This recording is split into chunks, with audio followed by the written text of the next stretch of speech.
তোমার দুই সন্তান গিয়েছিল মৎস্য ধরতে। হ্যাঁ, মৎস্য ধরতে গিয়েছিল। মৎস্য ধরতে গিয়েছিল।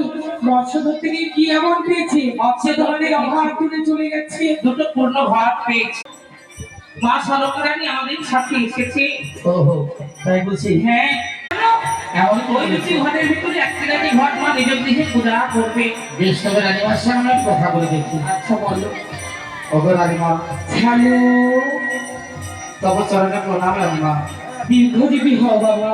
তবে বলতে পারে রানীমা, তুমি আজ আমাদের এই মন্দিরে সত্য কি ঘট দেবো বলে এসেছো? হ্যাঁ জানো, আজ আমি তোমাদের মন্দিরে ওই মায়ের ঘট নিতে এসেছি। জানো জানো জানো, আজ তোমার স্ত্রীর মুখে শুনেছি ওই মাতৃঘর যদি পুজো করা হয় তবে সংসারে নাকি সুখ শান্তি ফিরে আসে। অতি সুন্দর শুনেছ।